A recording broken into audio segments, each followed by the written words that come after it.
idea that we're going to send in offensive equipment and have planes and tanks and trains going in with American pilots and American crews, just understand, and don't kid yourself, no matter what you all say, that's called World War III.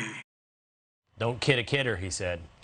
President Biden defending his decision to veto a U.S. transfer of MiG fighter jets from Poland to Ukraine, claiming it would spark World War III. This week, more than 40 GOP senators urged Biden to help facilitate the move, including our next guest. North Dakota Senator Kevin Cramer joins us now. Senator, thanks for being here.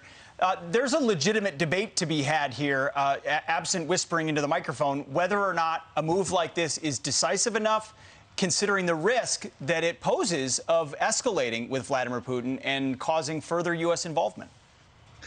No, Pete, thanks for the opportunity. And there's no question, there is risk. War has risks. Doing nothing has almost no risk. It just has a certainty of innocent people being killed. So, yeah, we're leaders of the free world. We have some responsibility. We have a specific responsibility in Ukraine as it relates to this situation, given the Budapest Memorandum. And this is something that I think a lot of the people in the current discussion aren't understanding, and that is our obligation under a 1994 memorandum. All of that said, though, Pete, one of the challenges here is that President Biden, remember, just in that statement you just played, he leapt from providing, lethal weapons to crews and American military. We're not suggesting military men and women engage. We're talking about the right to defend yourself with weapons that are at least commensurate with the attack that's coming on them.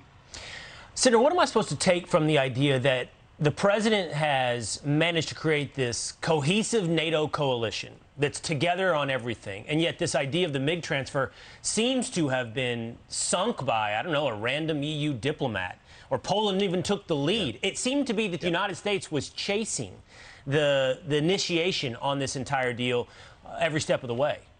So, Will, the United States, unfortunately, has been chasing the entire time. Remember, even Nord Stream 2. Remember, many of us were suggesting or urging the president to preempt this invasion by putting harsh sanctions on before the attack. He kept saying, no, we'll wait, and when they attack, we'll put the sanctions on. When they attack, we'll ban their oil. And at every step of the way, he's been a step behind. Now, you just gave credit to him for the cohesion of the alliance.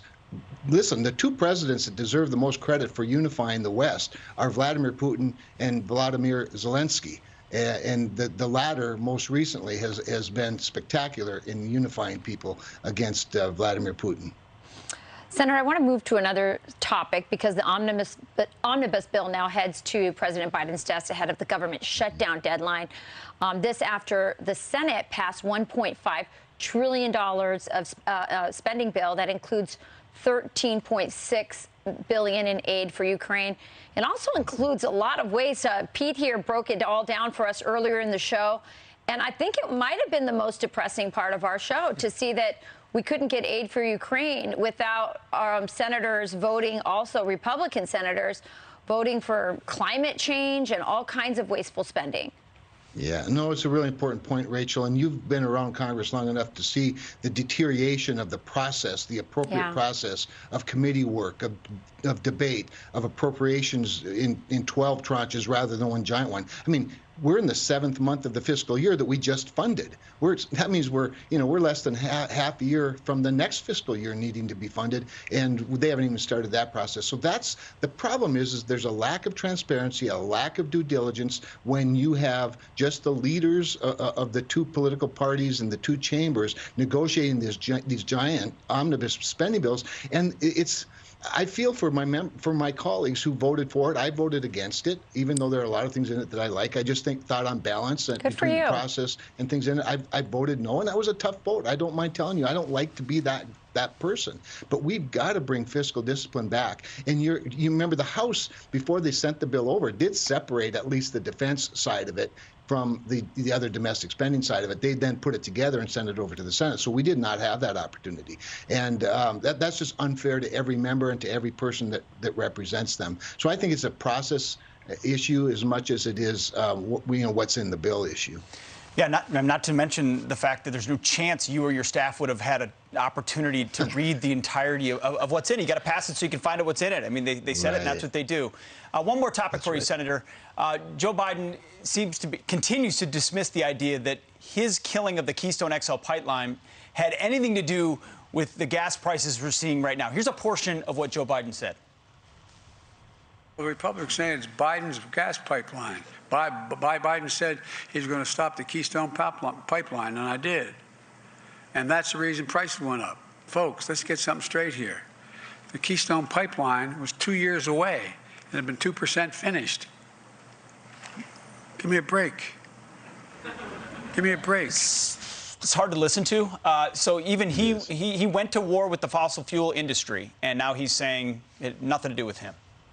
Remember, the Keystone Pipeline, the XL pipeline, was first stopped when he was the vice president. Hillary Clinton was the Secretary of State who was responsible for suggesting or giving advice to President Obama on the presidential permit in the first place.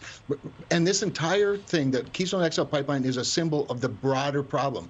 He sends the wrong messages every single day to the fossil industry. And remember, nobody in the world does energy development better than the United States of America. Nobody does it better than North Dakota, and we can have a very long conversation on the solutions if we'll just all get together and talk about it. Yeah. Sort of missing that guy that called it beautiful coal at this point. That's exactly right. All right. Thank you, Senator. So great having you. Thank you, Senator.